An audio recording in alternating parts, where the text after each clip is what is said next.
What if I told you that hidden within ancient Jewish tradition lies a book that claims to contain the true structure of time itself, a cosmic calendar that divides all of history, from the moment of creation to the final apocalypse, into perfect mathematical cycles called Jubilees? And what if this book, once revered by desert communities who saw themselves as keepers of sacred chronology, was systematically erased from mainstream Judaism and Christianity, surviving only in the mountains of Ethiopia until 20th century archaeologists unearthed fragments in desert caves? Here's the paradox. The Book of Jubilees presents itself as the original, definitive account of Genesis. Not a commentary, but the true version dictated by angels to Moses on Mount Sinai. It retells the entire story of creation, patriarchs, and covenant, but with one crucial difference. Everything happens according to an exact cosmic timetable measured in Jubilee cycles of 49 years. Every covenant, every birth, every divine intervention occurs at a precisely calculated moment in this grand chronology. Picture this. Moses stands on Mount Sinai, surrounded by fire and cloud. We all know he receives the tablets of law, but according to Jubilees, he receives something else as well.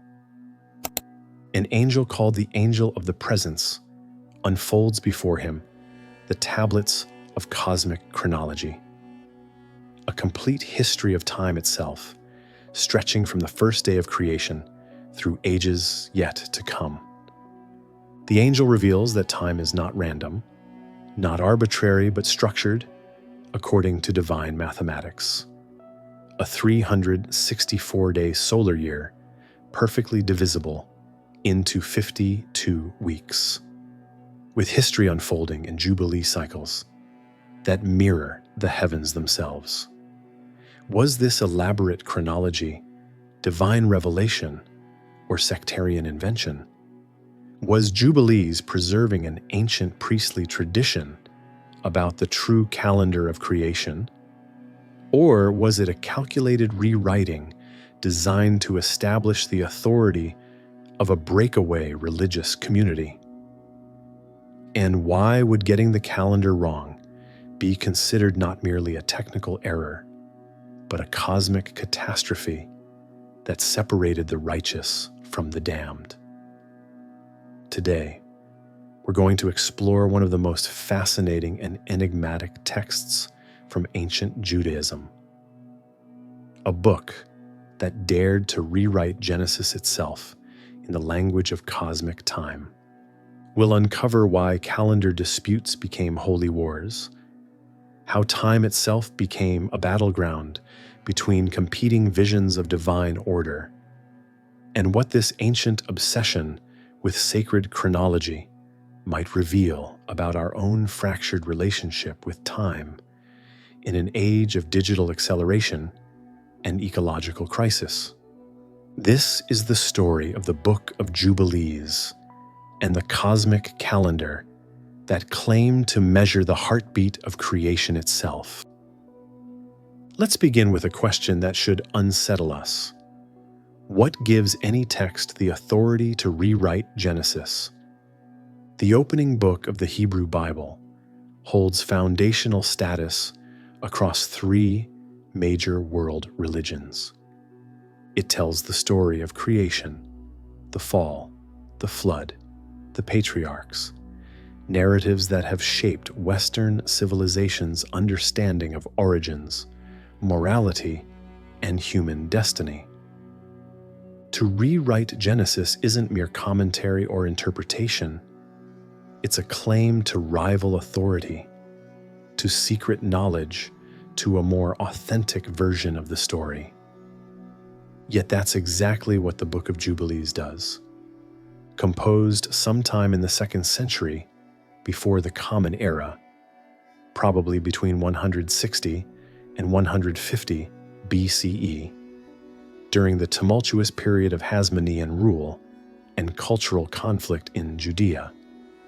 Jubilees presents itself not as a supplementary text, but as revelation. Its opening chapter stages an audacious scene. Moses on Mount Sinai receives not only the law, but also the complete history of the world dictated by the angel of the presence. This angel, we're told, reads from the heavenly tablets, cosmic records that contain the true account of everything from creation through the giving of the law. The book's very name, Jubilees, signals its obsession. A jubilee in biblical law is a 49-year cycle culminating in a 50th year of liberation when debts are canceled, slaves freed, and land returned to original owners. It's the ultimate reset, the Great Restoration. But Jubilees takes this concept and elevates it to cosmic principle. All of history unfolds in these 49-year cycles, with every major event, creation, covenant, catastrophe, happening at precisely calculated moments within the Jubilee structure. Why would someone undertake this massive project of rewriting? The text itself provides an answer, though whether we believe it depends on our interpretive stance. According to Jubilees, Moses worries that Israel will forget the law, abandon the covenant, and fall into error. The angel reassures him by revealing that everything, absolutely everything, has been predetermined and recorded in the heavenly tablets. The Jubilee chronology proves divine sovereignty over history. Nothing happens by chance. Every generation, every covenant, every crisis unfolds according to the calendar inscribed in the cosmos itself. But here's where it gets fascinating. Jubilees doesn't just add dates to Genesis. It fundamentally alters details, adds entire episodes, changes genealogies, and most significantly, institutes a completely different calendar system than the one eventually adopted by mainstream Judaism. While Rabbinic Judaism would use a lunar calendar, requiring constant adjustment to stay aligned with the seasons, Jubilees advocates for a solar calendar of exactly 364 days, 52 perfect weeks, 4 seasons of exactly 13 weeks each, a year that begins on the same day every cycle. Modern scholars see this as the smoking gun. Jubilees wasn't preserving ancient tradition, it was promoting a sectarian agenda. The solar calendar wasn't just different, it was incompatible with the lunar reckoning used by the Jerusalem temple establishment. If you followed the Jubilees calendar, you would celebrate festivals on entirely different days than the official priesthood. You would, in effect, be worshiping on the wrong day. Or, from the perspective of Jubilees authors, you would be among the few worshiping on the right day, while everyone else fell into error. This is why the calendar matters so much. It's not abstract mathematics. It's about access to the sacred. In ancient Jewish thought, festivals weren't merely commemorations. They were appointed times when heaven and earth drew close, when sacrifice could ascend and blessing descend. Get the date wrong, and you're not just mistaken. You're performing empty ritual, cut off from divine presence. The calendar in this worldview is the map that tells you when the gates of heaven open. Now, who wrote this audacious text? We don't know the author's name, and perhaps that's intentional. Jubilees speaks with angelic authority, not human authorship. But we can identify the milieu. The text emerges from priestly circles deeply concerned with purity, chronology, and proper interpretation of law. These weren't marginal figures, but educated elites who knew Genesis intimately enough to rewrite it with sophisticated theological purpose. The discovery of multiple copies of Jubilees among the Dead Sea Scrolls at Qumran revolutionized our understanding of the text's importance. The Qumran community, likely Essenes, though this identification is debated, treated Jubilees with reverence approaching that given to biblical books. They copied it, cited it, structured their own calendrical practices around it. For them, Jubilees wasn't deuterocanonical or apocryphal. It was authoritative scripture, revealing the cosmic order that Jerusalem's corrupt priesthood had abandoned. But here's the historical irony. While Jubilees survived and thrived at Qumran, it gradually disappeared from mainstream Judaism and Christianity. Rabbinic Judaism developed in the centuries after the temple's destruction in 70 CE, eventually canonizing a lunar calendar and viewing Jubilees with suspicion if they remembered it at all. Early Christianity, which inherited Jewish scripture through Greek translation, largely ignored Jubilees except in Ethiopia, where it was translated into Ge'ez and incorporated into the Ethiopian Orthodox canon, preserved for centuries as part of the biblical library. When European scholars first encountered Jubilees through Ethiopian manuscripts in the 18th and 19th centuries, they initially dismissed it as a late, derivative work, mere parabiblical fiction. The Dead Sea Scrolls changed everything. Here were Hebrew and Aramaic fragments, proving that Jubilees was ancient, authoritative for at least some Second Temple Jewish communities, and far more influential than previously imagined. So why does a text that rewrites Genesis deserve our attention beyond historical curiosity? Because Jubilees reveals something profound about how communities create meaning through time. The book's obsessive chronology isn't mere pedantry, it's theology expressed through mathematics. By measuring history in precise Jubilee cycles, Jubilees makes a claim about the nature of reality itself, that time has structure, that divine order governs even the progression of years, that human history isn't chaos, but choreography. This raises a question that will haunt us throughout. When we structure time, are we discovering an inherent cosmic order, or are we imposing human patterns onto the chaos of existence? Jubilees insist on the former, that its calendar reflects the way creation actually works, written into the fabric of reality from the first day. Modern skeptics might see the latter, that the 364-day calendar is a human invention serving sectarian identity and religious control. But perhaps there's a third possibility, that the truth lies in the tension between these positions, that Jubilee's cosmic calendar is simultaneously human creation and genuine encounter with something mysterious about time's nature. After all, every calendar is both invention and discovery. We don't invent the movements of sun and moon, but we do invent how we measure and interpret them. And in that creative act of structuring time, we reveal what we believe about order, meaning, and our place in the cosmos.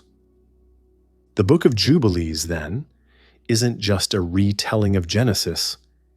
It's a declaration that time itself is sacred, that the calendar is holy ground, and that knowing when you are might be as important as knowing who you are. As we'll see, this seemingly abstract concern with dates and cycles conceals profound theological and psychological depths, and perhaps speaks to our own contemporary confusion about time's meaning in an accelerated, fractured age. To understand the revolutionary nature of Jubilees' calendar, we need to appreciate what it was replacing and why its advocates saw their system not as innovation, but as restoration of primordial truth. So let's start with a fundamental astronomical problem that every ancient culture had to solve. How do you reconcile the cycles of the sun and moon into a usable calendar? The solar year, the time it takes Earth to orbit the sun, is approximately 365.25 days. The lunar month, the time between new moons, is approximately 29.5 days. These cycles don't align neatly. 12 lunar months equal only 354 days, leaving an 11-day gap if you're trying to track seasons by the sun. This is why lunar calendars drift through the seasons unless you add periodic intercalary months, extra months inserted, to realign lunar counting with solar reality. Ancient Babylon solved this with a sophisticated system of intercalation, adding a 13th month 7 times every 19 years. The later rabbinic Jewish calendar adopted a similar approach, using a lunar framework with periodic adjustments. This system worked, but it had a problem from the perspective of Jubilees authors. It required human calculation and decision-making. Rabbis or priests had to observe the sky, calculate when to add the extra month, and declare when festivals would fall. The calendar became an act of ongoing interpretation rather than fixed cosmic law. Enter Jubilees' radical alternative, a solar calendar of exactly 364 days. This number is mathematically beautiful. It's divisible by 7, giving you precisely 52 weeks with no remainder. The year begins on the same day of the week every single time, specifically Wednesday, the 4th day, mirroring the 4th day of creation, when God set the luminaries in the sky as signs for seasons, days, and years. Each season contains exactly 13 weeks, 91 days. 4 seasons times 91 days equals 364 days. Perfect, complete, harmonious. But wait, doesn't this create its own problem? A 364-day calendar loses 1.25 days per year compared to the actual solar year. Over time, it would drift through the seasons just as badly as a pure lunar calendar. How did Jubilees advocates handle this obvious objection? Here's where interpretive perspectives diverge. Some scholars argue that the Jubilees community must have had some method of intercalation that simply wasn't recorded in the text, perhaps adding a full week periodically to keep alignment. Others suggest that the symbolic perfection of 364 days mattered more than astronomical precision, that the calendar was theological statement rather than agricultural tool. Still others propose that the number represents an ideal that will be fulfilled perfectly only in the restored creation, when time itself will be reordered according to divine mathematics. Jubilees itself offers a fascinating justification. The 364-day calendar is presented as the way God created time to function from the beginning. When God set the sun and moon in the firmament on the fourth day of creation, according to Jubilees, he established the solar year as the true measure of time. The text explicitly criticizes those who make the year 364 days and 5 hours, that is, those who accurately measure the solar year, but thereby create a calendar that can't be divided into perfect weeks. Better Jubilees insists to have divine symmetry than earthly accuracy. This reveals something crucial. For Jubilees, calendar perfection is a marker of cosmic order. The 364-day year mirrors the structure of heaven. The Dead Sea Scrolls expand on this theme in texts like the astronomical Book of Enoch, which describes in elaborate detail how the sun moves through 12 gates in the heavens, how angels preside over every season and day, and how this celestial choreography follows the 364-day pattern. Time, in this vision, is not a human measurement of natural cycles, but the rhythm by which angels worship, the pulse of creation's cosmic machinery. Why does this matter so profoundly to Jubilees and its community? Because if time has divine structure, then deviating from that structure isn't a minor error. It's rebellion against creation's order. This is why Jubilees contains such fierce polemic against those who observe the moon, meaning those who use the lunar calendar. The text warns that following the wrong calendar will cause Israel to disturb all their seasons and years and make an abominable day the Sabbath, and an unclean day a festival day. In other words, they'll worship on the wrong days, celebrate holy times when heaven isn't listening, and desecrate the true festivals through ignorance. Let's pause on how radical this claim is. Jubilees is saying that the majority of Jews in Jerusalem, including the priesthood running the temple, are celebrating Passover on the wrong day. Not wrong by a few hours, but by days or even weeks, depending on when lunar intercalation occurred. This isn't a minor calendrical quibble. It's a declaration that mainstream Judaism has lost touch with cosmic reality, that the center has fallen into error, and that only a faithful remnant preserves the true knowledge of time.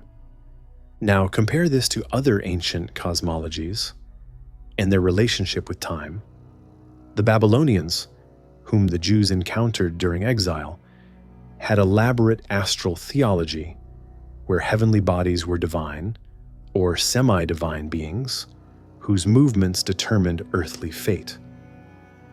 The Egyptians organized their calendar around the annual Nile flooding, connecting time to agricultural and cosmic cycles of death and rebirth. The later Greeks would develop complex philosophical reflections on time's nature, whether it was cyclical or linear, whether it was real or illusion, whether the cosmos itself was eternal or created. Jubilees sits within this wider ancient concern with time's meaning, but offers something distinctive, a monotheistic cosmology, where time is creation, not creator. The sun and moon are not gods, but luminaries set in place by the one God to mark sacred seasons. Time flows from divine will, structured according to divine mathematics. And understanding this structure is part of understanding reality itself. The calendar becomes, in effect, a form of theology. Your calendar reveals your cosmology, your understanding of who God is, and how creation works. The Jubilee cycle itself carries profound symbolic weight. A Jubilee period is 49 years, 7 times 7 years, culminating in the 50th year of release. This septenary structure, based on the number 7, pervades Jewish thought.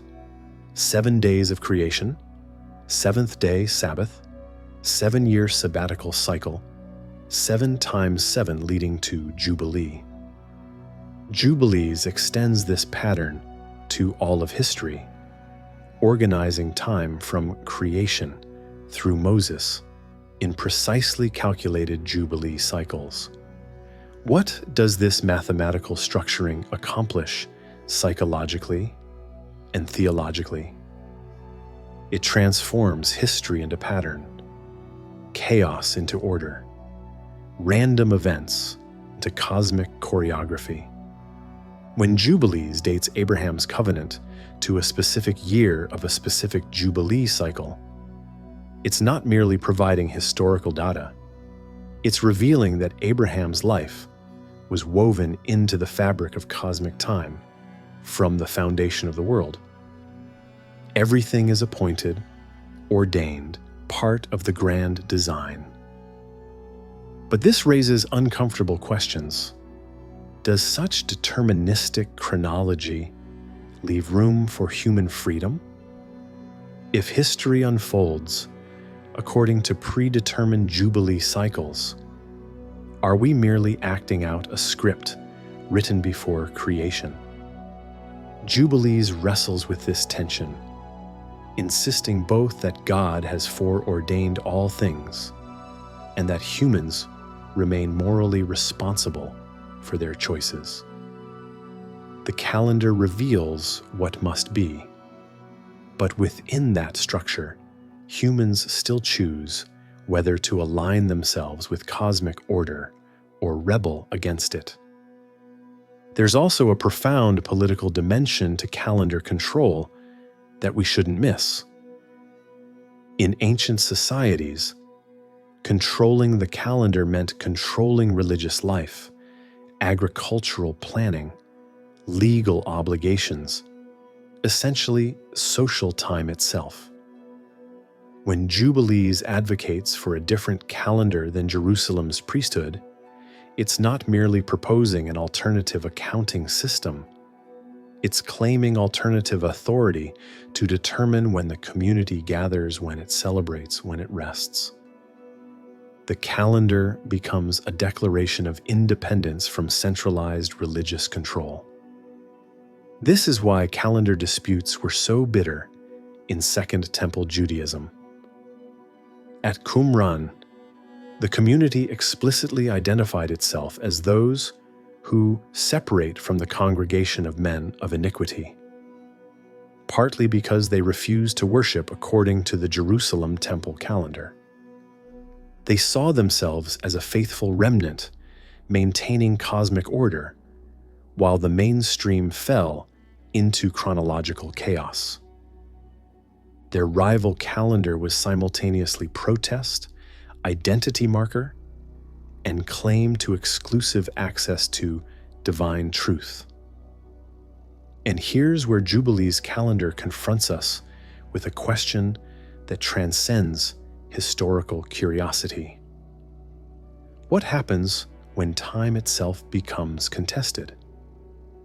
When different communities organize their lives according to incompatible calendars, they're not just counting days differently, they're inhabiting different temporal realities. They can't worship together, can't share the same festivals, can't experience sacred time simultaneously. The calendar dispute fractures the community at the most fundamental level, because it fractures their shared experience of when they are.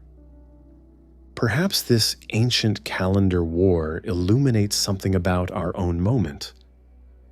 We live in an age of fractured time, not because we disagree about how to count days, but because we experience time in radically different ways. There's mechanical time, measured by atomic clocks and digital seconds. There's biological time, the rhythms of circadian cycles and seasonal changes.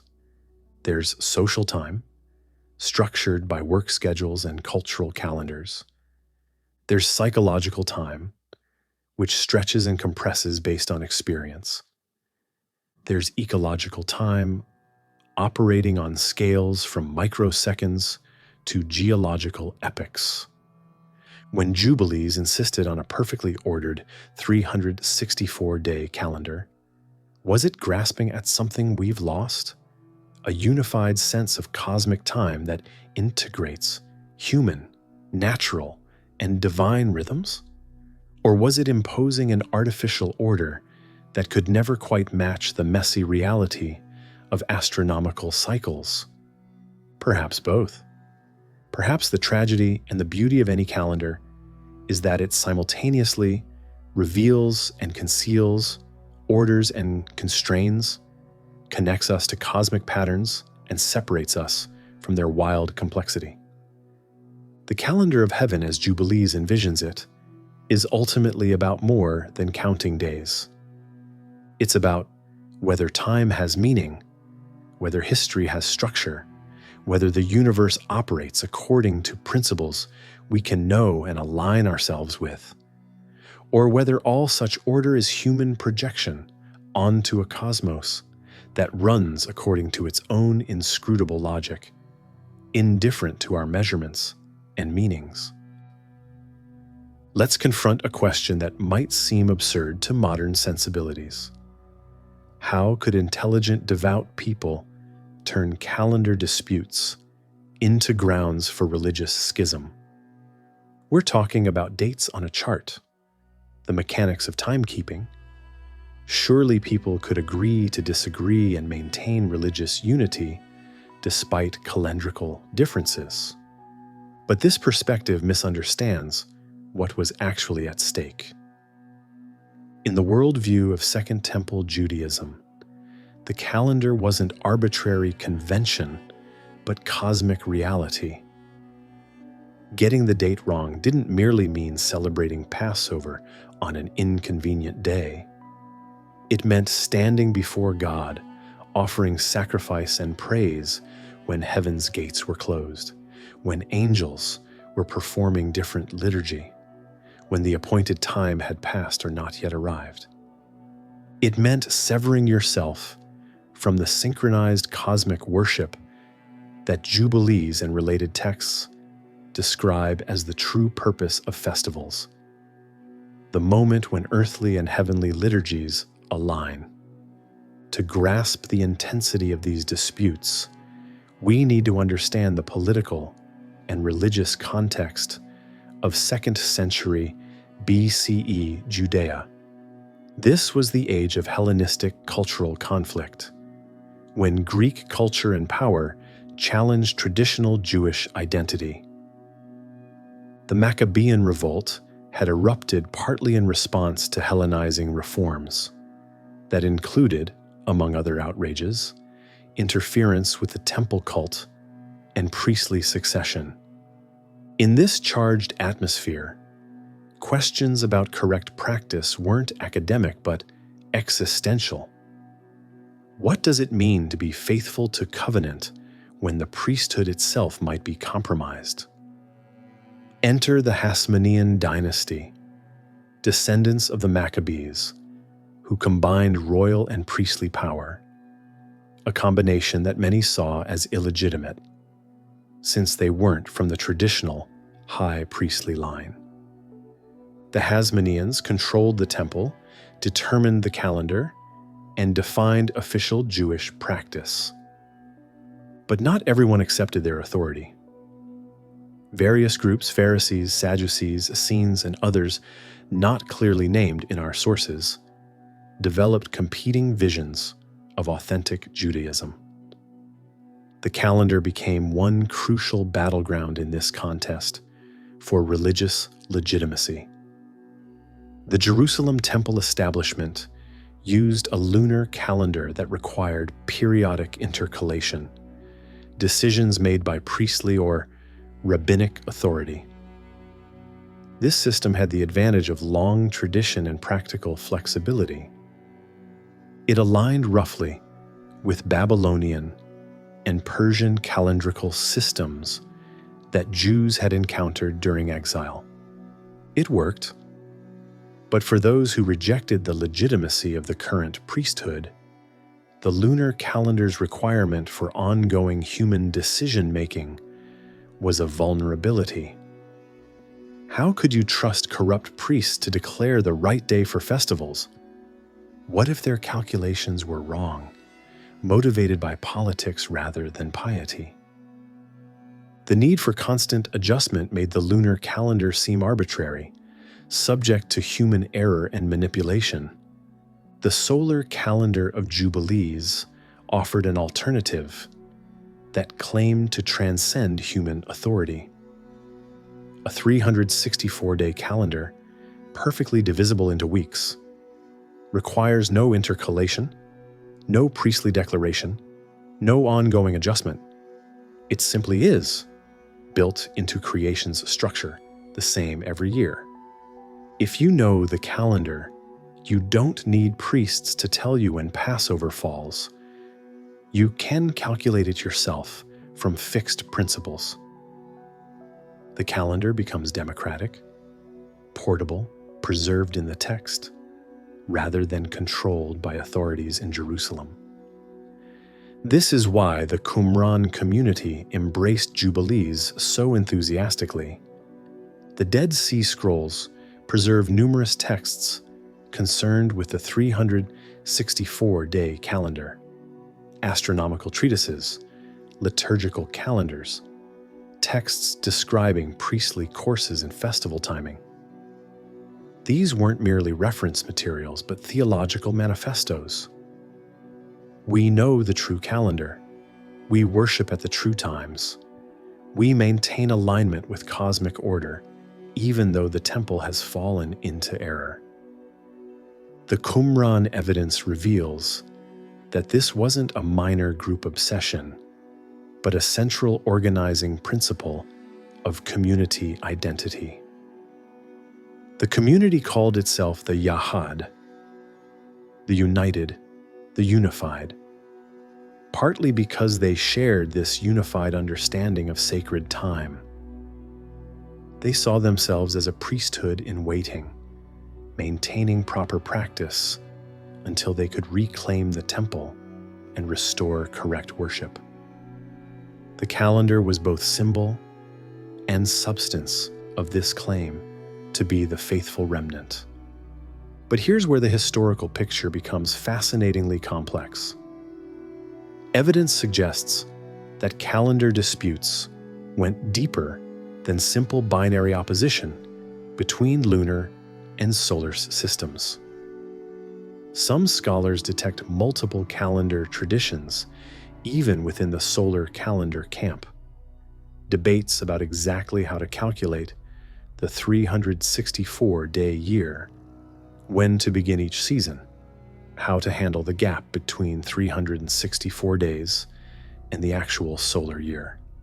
The Qumran library itself contains hints of such internal complexity, suggesting that even those united in rejecting the lunar calendar couldn't achieve perfect consensus about the alternative. This raises a profound question about sectarian identity.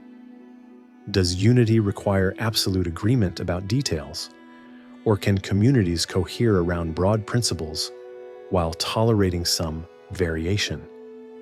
The evidence suggests that ancient Jews struggled with this tension, just as religious communities do today. The calendar simultaneously united those who opposed Jerusalem's lunar system and potentially divided them into sub-factions, arguing about solar calendar particulars. Now, let's consider the perspective of the lunar calendar's defenders, whose voices we mostly encounter through later rabbinic texts rather than Second Temple sources. Why would reasonable devout Jews resist the elegant simplicity of the 364-day solar calendar? Several sophisticated arguments emerge. First, tradition. The lunar calendar could claim deep roots in Jewish practice, connections to Babylonian exile, and perhaps earlier. Innovation, even if mathematically elegant, risked breaking continuity with ancestral wisdom. Second, practicality. The lunar calendar, despite requiring intercalation, actually tracks the solar year reasonably well over time through its 19-year cycle. The 364-day calendar, by contrast, drifts unless you add adjustments that the texts don't describe. Third, biblical interpretation. The Torah commands observing the month of Aviv, spring, for Passover, and refers to months and new moons, suggesting lunar reckoning. Solar calendar advocates had to interpret these passages non-literally or as corruptions of original text. But perhaps most importantly, the lunar calendar's defenders could argue that the need for ongoing interpretation and adjustment wasn't a bug, but a feature. It kept the community engaged with tradition, required learned scholars to maintain knowledge and make decisions, and connected calendar to observation of nature rather than abstract mathematical principle. The human element wasn't contamination of divine order, but participation in it. God gave humans wisdom and responsibility to sanctify time through their own discernment. This perspective reveals that the calendar debate was ultimately about authority and epistemology. How do we know what we know about God's will? Through texts claiming angelic revelation, like Jubilees, through priestly tradition maintained in the temple, through careful observation of nature, through rabbinic interpretation of Torah. Different calendar choices reflected different answers to these fundamental questions. The sectarian intensity of calendar disputes also reveals the power dynamics lurking inside seemingly technical debates. Calendar control is social control. Whoever determines the calendar shapes when people work and rest, when they can trade or travel, when communities gather for worship. In pre-modern societies without clear separation between religious and civil calendars, controlling time meant controlling life itself. When Jubilees advocates for its solar calendar against the Jerusalem lunar system, it's not merely correcting an error. It's attempting to wrest chronological authority away from the established priesthood. This is why the language of Jubilees is so fierce in its denunciations, why it warns of cosmic catastrophe if the wrong calendar is followed, why it stakes everything on this seemingly abstract issue. The calendar is the front line in a battle for religious legitimacy. Compare this to calendar conflicts in other cultures and eras. When Julius Caesar reformed the Roman calendar, he wasn't just improving timekeeping, but asserting imperial authority over time itself. When Pope Gregory XIII corrected calendar drift in the 16th century, Protestant nations resisted, partly because accepting a papal calendar meant acknowledging papal authority. When revolutionary France tried to impose a decimal calendar in the 1790s, they were attempting to break religious power by seizing control of temporal rhythm. The calendar is always political, always about who gets to define reality. The tragic irony of the Jubilees calendar is that its attempt to transcend human authority through mathematical perfection couldn't escape human interpretation and power dynamics. Even a perfect calendar requires human communities to adopt and maintain it, requires texts to preserve and transmit it, requires authority figures to teach and enforce it. The solar calendar didn't eliminate the need for religious authority. It just shifted that authority from Jerusalem priests to the communities that preserved Jubilees and related texts. And perhaps that's the deepest insight from these ancient calendar wars. There's no such thing as neutral, objective timekeeping. Every calendar embodies choices about what matters, what cycles to track, what patterns to emphasize. Even our modern Gregorian calendar, for all its scientific refinement, reflects particular cultural priorities. A 7-day week with no astronomical basis, months of inconsistent length, a year beginning in arbitrary midwinter, Christian holy days built into the structure. We inherit a system that seems natural only because we've internalized its particular ordering of time. The question isn't whether calendars are human constructions. They all are. The question is whether those constructions can connect us to something beyond themselves, whether our ways of structuring time can align us with rhythms larger than human society. Jubilees says yes, emphatically, but only if we get the structure exactly right, only if we recover the cosmic mathematics God inscribed in creation. The lunar calendar's defenders might say yes as well, but through a different path, not mathematical perfection, but organic flexibility, not fixed structure, but responsive interpretation.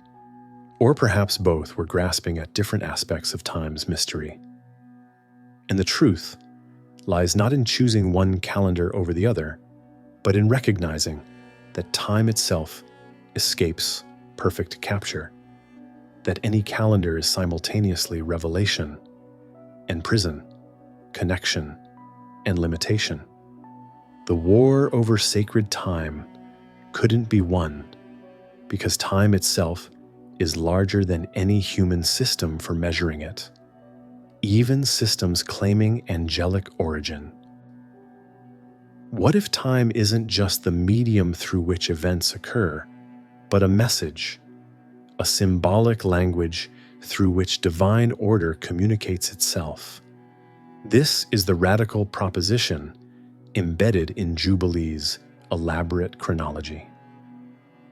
When the text dates Abraham's covenant to the 3rd year of the 1st week of the 42nd Jubilee after Adam, it's not merely providing historical information, it's suggesting that the mathematics of time itself reveals theological truth. Let's start with the Jubilee cycle as cosmic symbol. A Jubilee period, 49 years leading to a 50th year of release, combines two sacred numbers. 7 represents completion, perfection, the rhythm of creation itself. The 7-day week, the 7th-day Sabbath, the 7-year sabbatical cycle, all these organize Jewish life according to septenary patterns. When you multiply 7 times 7, you get 49, a double perfection, completeness squared. And when you reach the 50th year, you arrive at Jubilee, liberation, restoration, return to original order. Jubilees applies this pattern not just to agricultural land use or debt forgiveness, but to history itself. The book organizes time from creation through Moses into precisely calculated Jubilee cycles, suggesting that history doesn't meander randomly, but unfolds according to divine mathematics.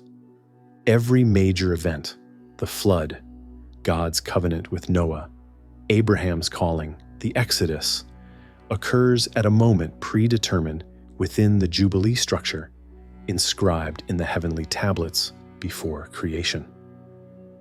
This chronological determinism creates a particular theological vision.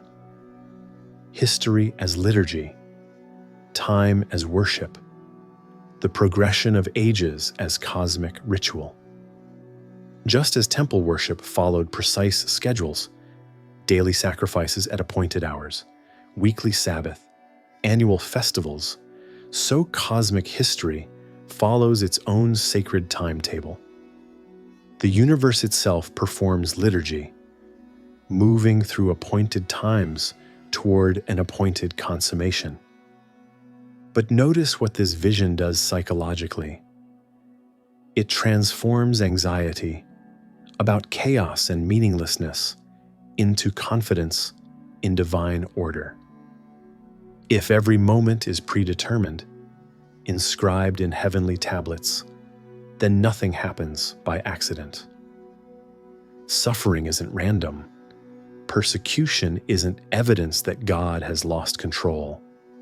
Historical catastrophe fits into a larger pattern that humans can know through revelation. The Jubilee chronology provides what we might call cosmic GPS. You may not control where you're going, but at least you know where you are within the grand design. Now, let's explore the 364-day calendar as symbolic architecture. Remember, this number isn't arbitrary. It's 52 weeks exactly, a year that begins and ends on the same day of the week, specifically Wednesday, the fourth day, when God created the sun and moon as signs for seasons. The calendar itself becomes a sacred space, a temple built of time rather than stone.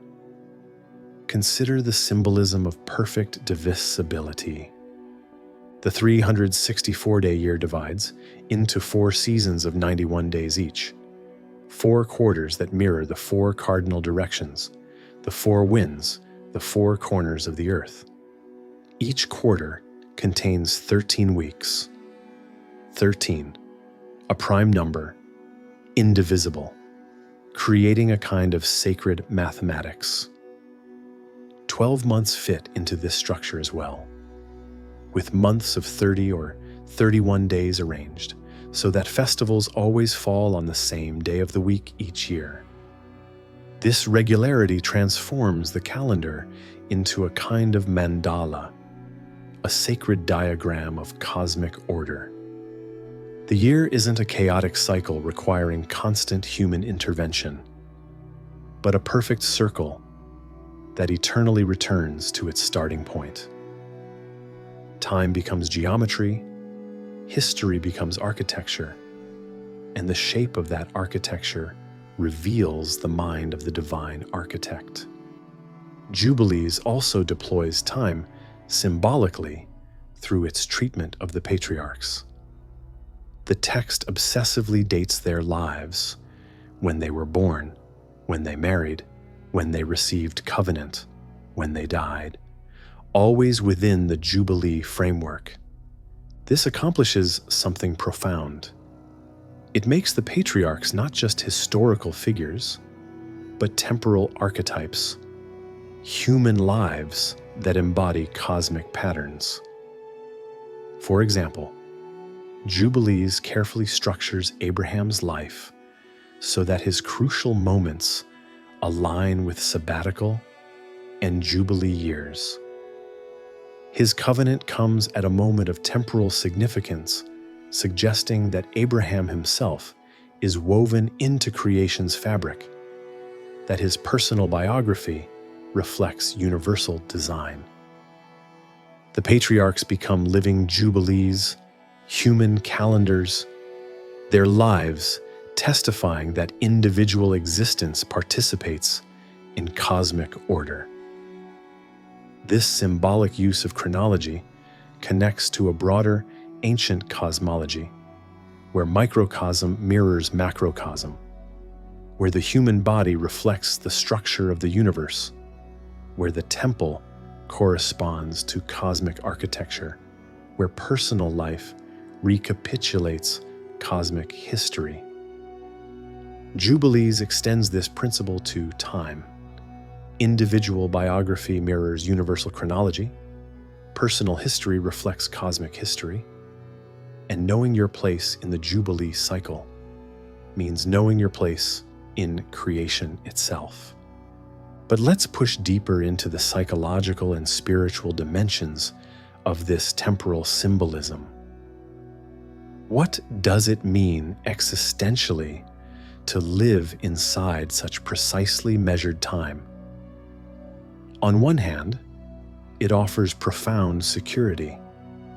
You're not adrift in meaningless flux, but participating in sacred structure.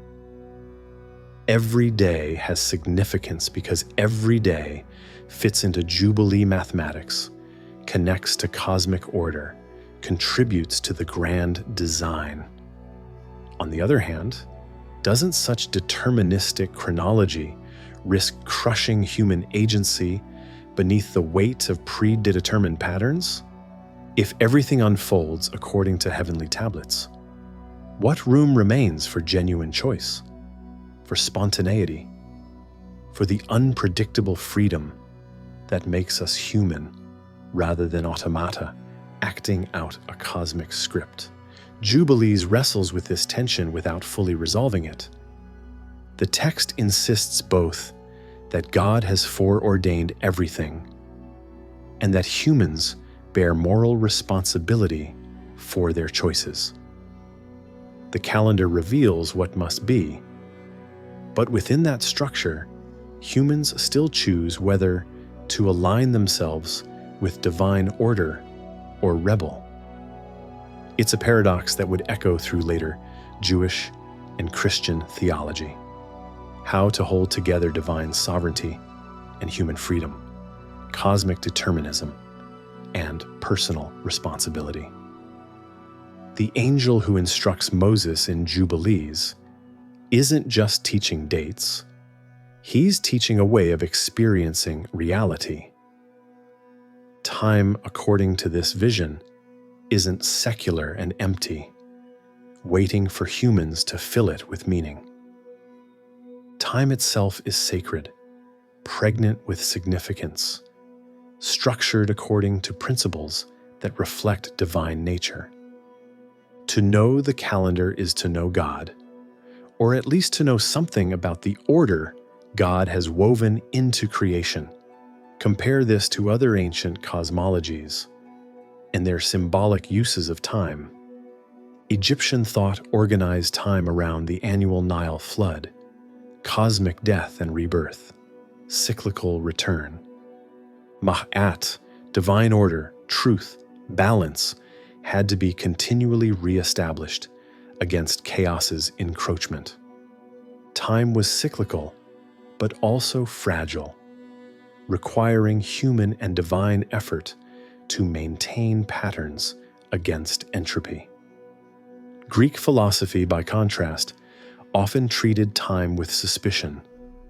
For Plato, time was a moving image of eternity, a pale shadow of true being, the realm of becoming rather than being, the domain where everything decays and changes. True reality lay in timeless forms. Temporal existence was diminished reality. Though Aristotle developed more sophisticated analyses of time's nature, the philosophical tradition often viewed time as problem rather than revelation. Mesopotamian cosmology, which influenced Jewish thought during the Babylonian exile, featured elaborate astral theology, where heavenly bodies were divine or semi-divine, where celestial movements governed earthly fate. Time was measured by heavenly signs, and knowing those signs, the movements of stars and planets through the zodiac, provided knowledge of destiny itself. Jubilees synthesizes and transforms these influences within monotheistic framework. Time is created rather than eternal, ordered rather than chaotic, significant rather than illusory. But that significance comes from divine structuring rather than from the divinity of time itself. The sun and moon aren't gods. They're created luminaries set in place precisely to measure appointed times. Time isn't fate, but revelation. The calendar doesn't determine your destiny so much as inform you of the cosmic context in which your choices occur. This brings us to perhaps the deepest symbolic dimension of Jubilees chronology: time as moral category. The text doesn't just measure time, it judges time. There's right time and wrong time, sacred time and profane time, time aligned with cosmic order, and time that falls into chaos.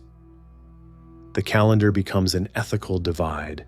Those who follow the true calendar participate in divine order, while those who follow false calendars cut themselves off from cosmic reality, worship at wrong moments, desecrate sacred time through ignorance. This moralization of timekeeping has profound implications. It means that technical questions about calendar calculation become tests of faith, that getting the date wrong reflects spiritual rather than merely intellectual error. It transforms the calendar from neutral tool into religious litmus test. How you measure time reveals whether you're among the faithful remnant or the deceived majority. Yet there's also something beautiful in Jubilee's vision, something that transcends its sectarian applications. The book invites us to see time itself as gift, as creation, as structured wonder, rather than mere quantified succession of moments. When Jubilees insists that creation's order includes temporal order, that the architecture of the universe extends to the progression of days and years, it's suggesting that time itself participates in the goodness of creation, that rhythm and pattern and cycle are part of what it means for reality to be cosmos rather than chaos. Perhaps this is Jubilee's enduring symbolic gift, the invitation to see time not as enemy to be escaped or resource to be optimized, but as sacred dimension of existence, patterned and purposeful, bearing meaning that transcends utility. Whether we accept the specific mathematics of the 364-day calendar matters less than whether we grasp the underlying vision that how we structure and experience time reveals what we believe about reality's deepest nature. Here's a question that might initially seem to connect ancient and modern. Why does our relationship with time feel broken? We live in an age of temporal abundance. We've measured time to the nanosecond, synchronized clocks across continents, optimized every moment for productivity. Yet surveys consistently show that people feel time-starved, rushed, out of sync with natural rhythms. We've mastered time's measurement but lost time's meaning. Could Jubilee's vision of cosmic chronology speak to this contemporary malaise? Let's start with the obvious differences. The world of Jubilees was agricultural, tied to seasons and harvests, where time moved cyclically and communities organized life around natural and religious rhythms. Our world runs on industrial time, linear, measured in discrete units, commodified as a resource to be bought, sold, and optimized. Clock time divorced from sun time, work schedules detached from biological rhythms, global networks operating 24 hours across time zones. We've achieved temporal flexibility that ancient people couldn't imagine, yet that very flexibility has become a kind of temporal tyranny. Consider digital acceleration. Information moves instantaneously. Communication happens in real time across continents. Entertainment streams on demand. Shopping never closes. The rhythms that once structured human life, day and night, work and rest, weekday and Sabbath, blur into continuous availability, perpetual connectivity, the expectation of immediate response. We're always on, always accessible, our attention scattered across multiple temporal streams simultaneously. This creates what sociologists call time famine, the pervasive sense of having too much to do and too little time, even though we've objectively gained hours through labor-saving technologies. We feel rushed despite, or perhaps because of, our temporal efficiency. The more we optimize time, the more depleted we feel. Something has gone wrong in our relationship with the hours and days that constitute our lives. Now compare this to Jubilees' vision of sacred time. The 364-day calendar wasn't designed for efficiency. It was designed for meaning. Its perfect weeks and aligned festivals created rhythm, predictability, return. You always knew where you were in the cosmic year, when the next festival would arrive, how this season related to previous cycles. Time had shape, pattern, purpose beyond productivity. Jubilees insisted that time itself is structured, that creation includes temporal architecture, that there's a right rhythm to existence. While we might not accept the specific mathematics of Jubilee cycles, the underlying intuition resonates. Perhaps time isn't merely quantity to be measured, but quality to be experienced, pattern to be inhabited, rhythm to be honored rather than overcome. Environmental movements have begun recovering this ancient wisdom, recognizing that ecological sustainability requires attention to natural cycles, seasons, soil regeneration, species life cycles, climate patterns operating on various time scales.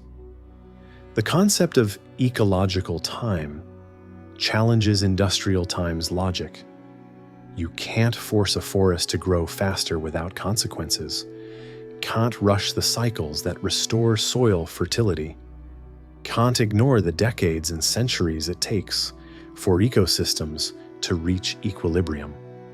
This ecological awareness echoes something deep in Jubilees, the recognition that there's a cosmic calendar operating at scales beyond human control, that true wisdom involves aligning human time with larger patterns rather than trying to dominate them.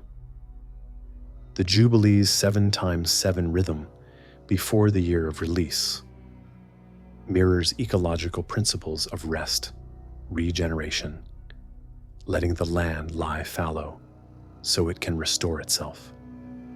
Or consider our fragmented experience of sacred versus secular time. In Jubilees' world, time was unified. Every day, every year, fit into the cosmic calendar. Everything participated in sacred structure. Our world has sharply divided sacred and secular, relegating religious time to carved-out periods, Sunday morning, Jewish Sabbath, Ramadan nights, while treating the rest of time as ordinary, neutral, secular. This division creates a kind of temporal schizophrenia. We try to be spiritual on certain days while living the rest of our lives according to purely secular rhythms of productivity and consumption. Some religious communities have resisted this fragmentation, maintaining practices that structure all time as sacred. Orthodox Jewish Sabbath observance creates a weekly rhythm of work and rest, productivity and celebration, ordinary time and sacred time. Monastic communities organize life around prayer offices that punctuate the day, with regular returns to contemplation. Islamic prayer 5 times daily creates temporal anchors, moments of reorientation toward the sacred throughout ordinary time. These practices echo Jubilee's vision of unified sacred time, though without claiming the specific chronological mathematics. They suggest that temporal rhythm itself has spiritual significance, that how we structure our days reveals and shapes who we are, that resisting the tyranny of continuous productivity requires deliberate temporal architecture. But here's where Jubilees also challenges us.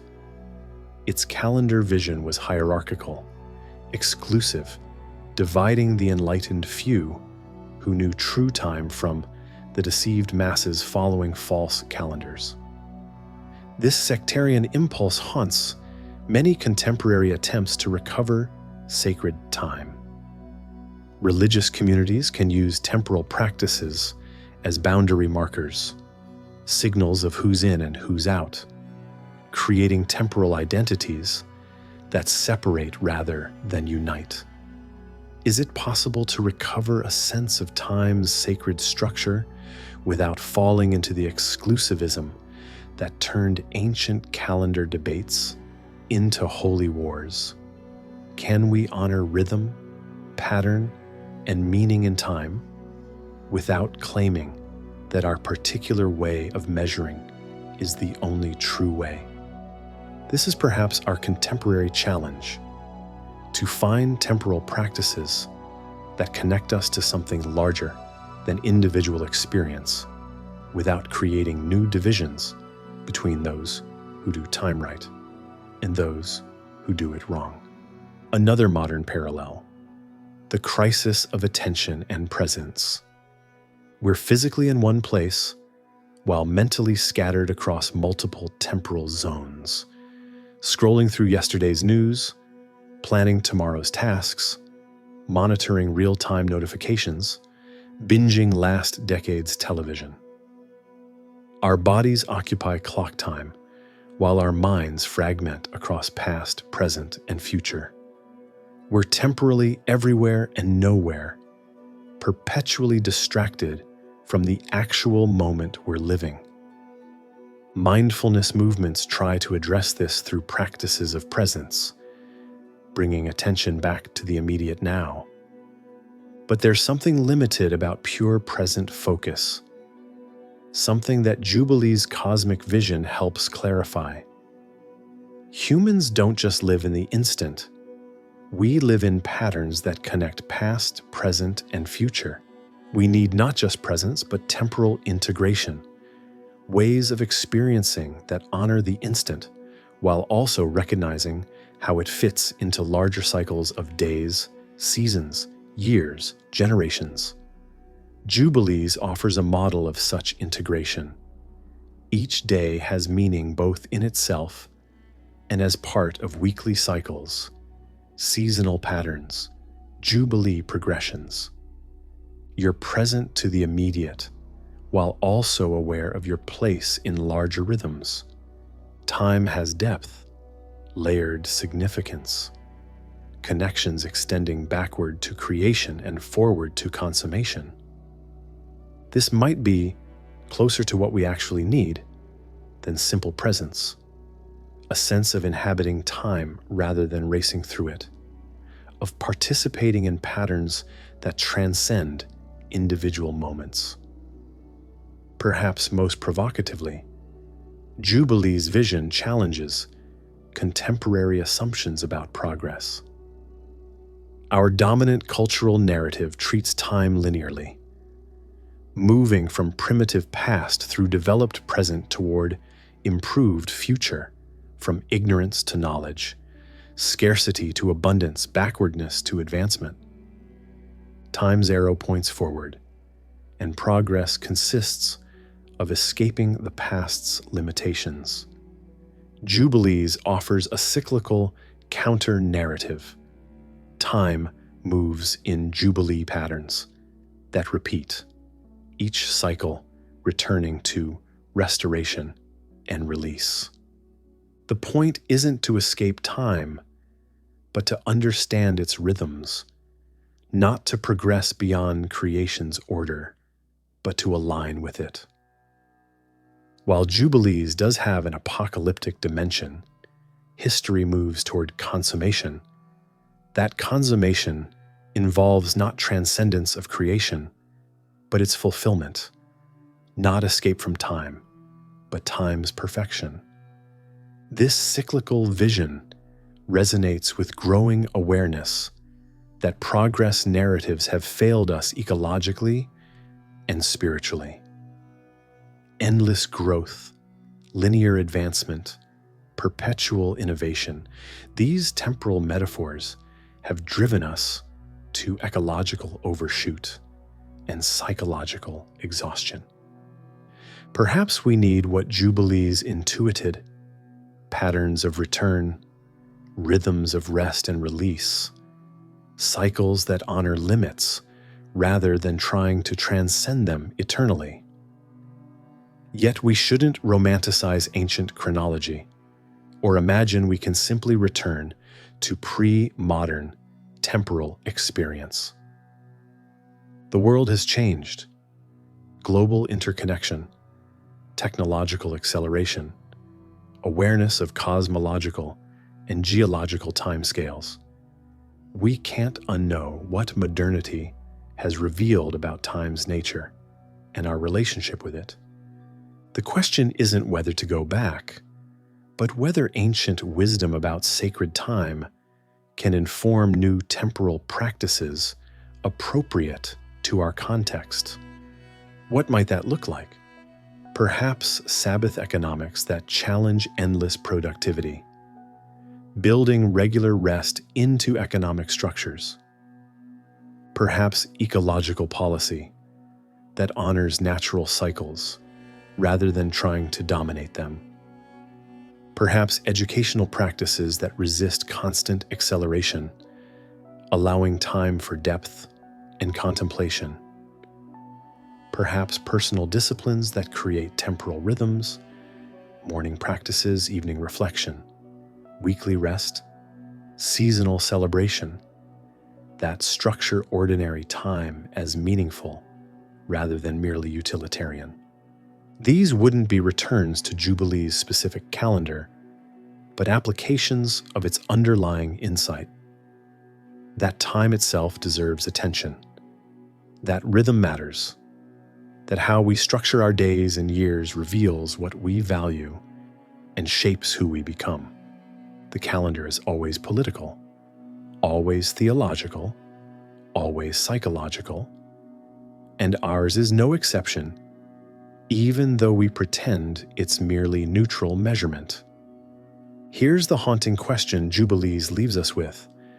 What if our temporal crisis isn't merely organizational, but spiritual? What if time famine, attention fragmentation, and chronic hurry reflect not just bad scheduling, but disordered loves? Not just inefficiency, but fundamental confusion about what makes life meaningful? What if recovering a sense of time's sacred structure could address discontents deeper than any time management technique? Jubilees won't give us ready-made solutions. Its specific calendar is long obsolete. Its sectarian exclusivism unacceptable. Its deterministic chronology incompatible with modern understanding. But it might give us something more valuable, a vision of time itself as creation, as patterned and purposeful, as worthy of the same awe we reserve for spatial wonders like mountains and galaxies. The book invites us to see that the architecture of reality includes temporal architecture, that rhythm and cycle and season are part of the goodness of creation, that knowing when we are might be as important as knowing where we are. Perhaps that's Jubilee's gift to our fractured moment, not a calendar to adopt, but a question to ponder. What would it mean to inhabit time differently? To structure our days and years according to something beyond productivity and consumption? What rhythms might we recover or create that connect individual lives to patterns larger than ourselves? And could such temporal reorientation address not just our scheduling problems, but our deepest hungers for meaning, connection, and cosmic significance? We began with a paradox, a book that dared to rewrite Genesis with its own cosmic calendar, claiming not to interpret Scripture, but to reveal its true form. We've traveled through Jubilee cycles and sectarian calendar wars, through symbolic depths and modern resonances.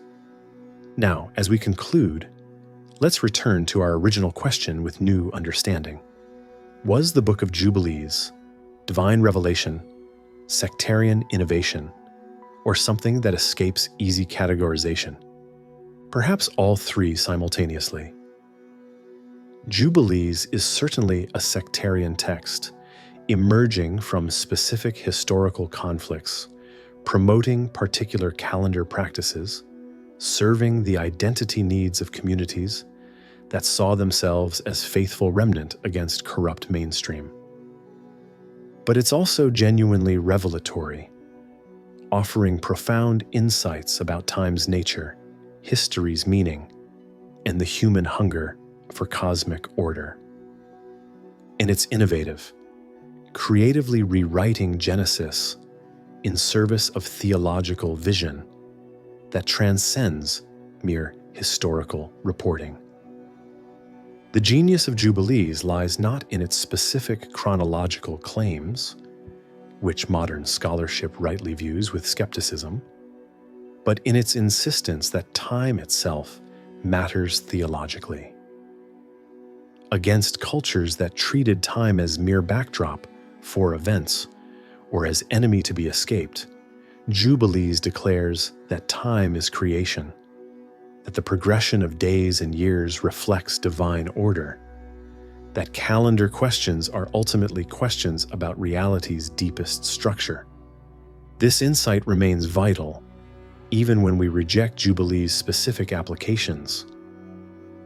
We live in an age that has reduced time to quantified resource, that treats temporal rhythm as obstacle to overcome rather than pattern to honor, that fragments experience into disconnected instants of productivity and consumption.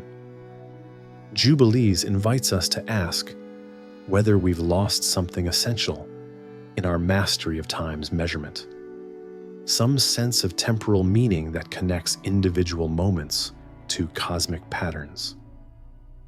The book's elaborate mathematics, Jubilee cycles, 364-day years, perfectly aligned festivals, might strike us as obsessive calculation.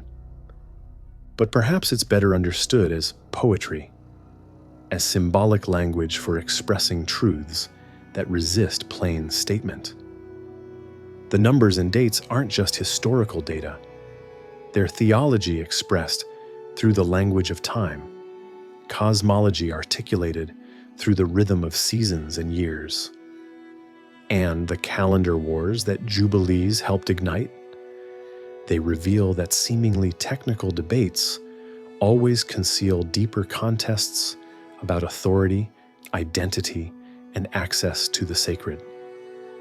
Who controls the calendar controls the community's shared experience of time, determines when sacred and ordinary moments occur, shapes the rhythm of collective life.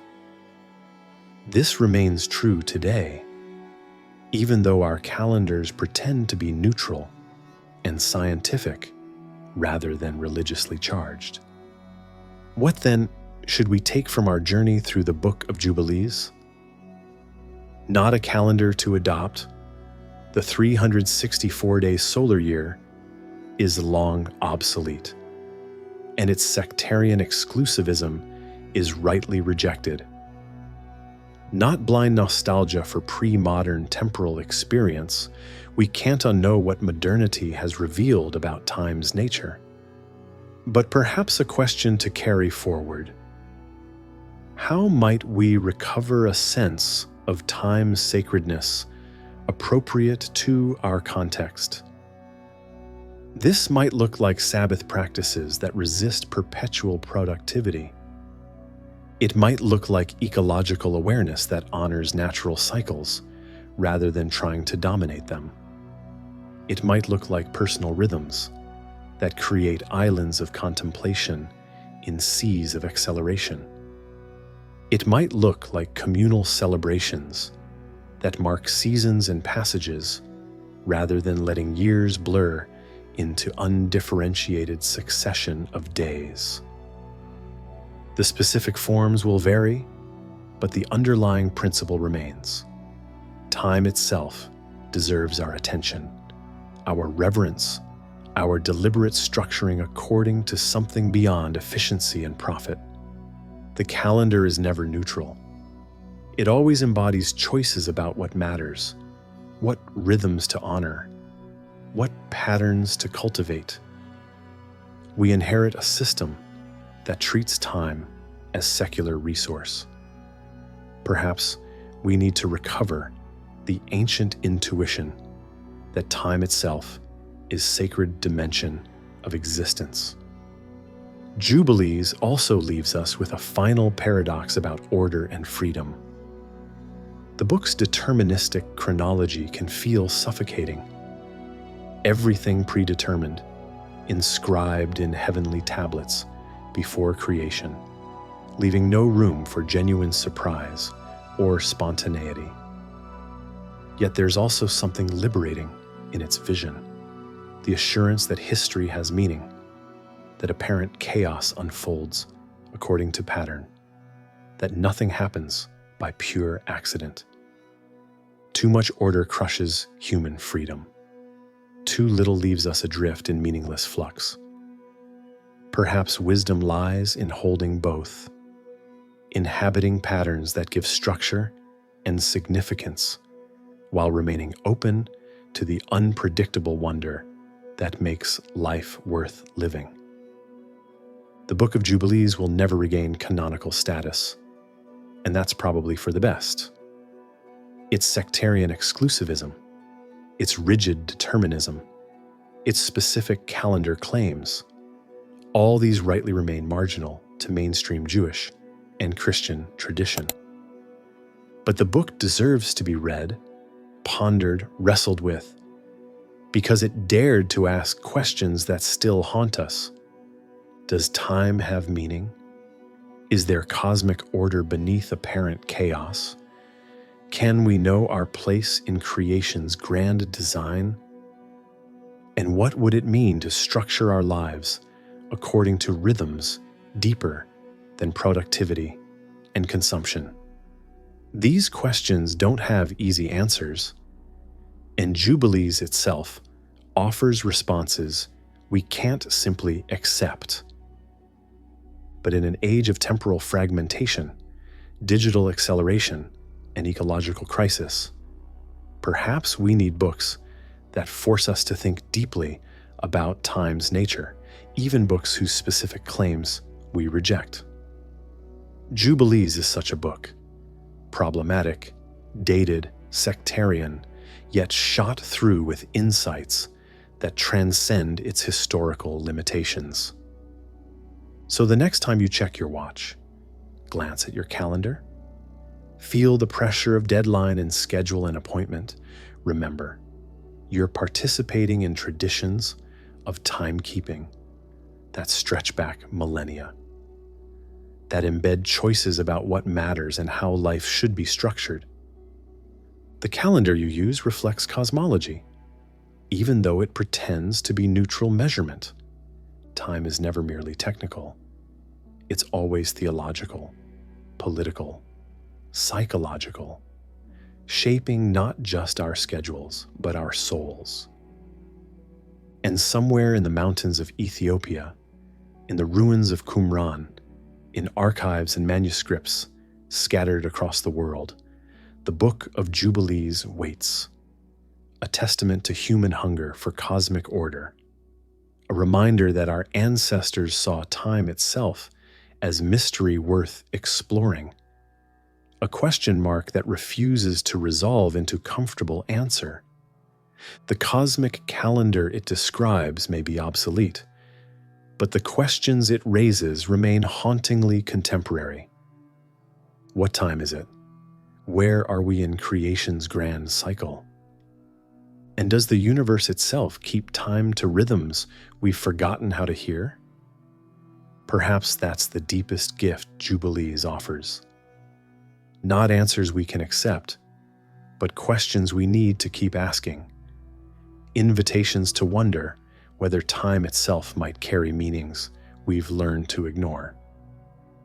In our rush through accelerated days, maybe we need reminders that the progression of hours and years is not enemy to escape or resource to optimize, but dimension of existence worthy of the same reverence we reserve for space's wonders. The cosmos measures itself in cycles. Galaxies rotate, planets orbit, seasons turn, hearts beat. And we too are temporal creatures, beings whose lives unfold in rhythm and pattern, in cycles of work and rest, growth and harvest, youth and age. The Book of Jubilees dared to measure all of history in cosmic heartbeats, to read creation's story as calendar, to find in the progression of years evidence of divine architecture. We can't follow it literally, but we can follow its spirit, paying attention to time, seeking meaning in rhythm, refusing to reduce our days to mere succession of tasks and obligations, daring to ask whether the universe itself keeps sacred time. And perhaps in asking such questions, we join the ancient authors of Jubilees in the fundamentally human project of seeking order within chaos, meaning within flux, pattern within the endless turning of days and years and ages. We are time's children, creatures of the calendar, beings who live and die within rhythms we don't control. The question is whether we'll inhabit that temporal existence thoughtlessly or consciously, blindly or reverently, as resource to exploit or mystery to honor. The cosmic calendar of Jubilees may be hidden, forgotten, obsolete, but the yearning it expresses remains alive in every human heart that asks, what time is it? Where am I in the grand scheme? And does time itself, the river we swim in without thinking, carry currents of meaning that could orient our lives towards something beyond survival and success? These questions don't have final answers, and perhaps that's precisely the point.